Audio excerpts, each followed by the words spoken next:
All right, there we go. Here we go, ladies and gentlemen. Robert's back. The Corsair 2080 water block leakage controversy. Any comments?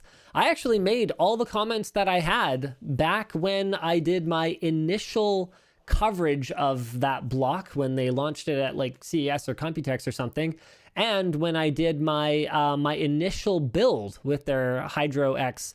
I pointed out the issue to them like a year ago, and as far as I can tell, they have actually reinforced it and made it better than it was since then. But yeah, okay, so I have two comments. One comment is I could see how this could have been a problem in a case where a user was not using the product very carefully. And that is something that is possible. Like if you've been, even for an experienced user, if you haven't water cooled since GPU blocks had the metal of the cold plate literally come all the way up to where you screw in the fittings, like that's how it used to be. You used to screw into copper or like nickel plated copper on the back side. So you could like really like wrench your tubing on there if you had a tight fit. Like I used to do 3/8 inch tubing over 1/2 inch fittings so that the inner diameter of the tubing would basically go like straight into the inner diameter of the fitting with like no seam even, basically, because it was so tight. There's no way you'd be able to get that on with Corsair's solution without like cracking it or like breaking it or something.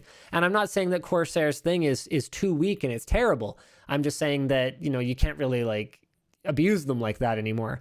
As long as you're careful and you brace it from the other side and you push it on and you lay out your loop correctly so there's not too much strain on it, there's no reason that even that older one should leak. In fact, I am still using that launch Hydro X water block in my system. I switched from soft tubing to hardline tubing and I had no leaks. You guys saw in that 6-hour live stream, my system's working just fine. So I see both sides. I see how it could be a problem if you weren't careful, but I also see how Corsair says that, well, this is a perfectly good product and it's fine. That's kind of my take on it. So I did point out that I saw the potential for problems, but I have not had personally any issues with it. No, I don't think I mentioned how flimsy it was in a video last week. Oh, did I? Did I actually mention it in the 6-hour stream?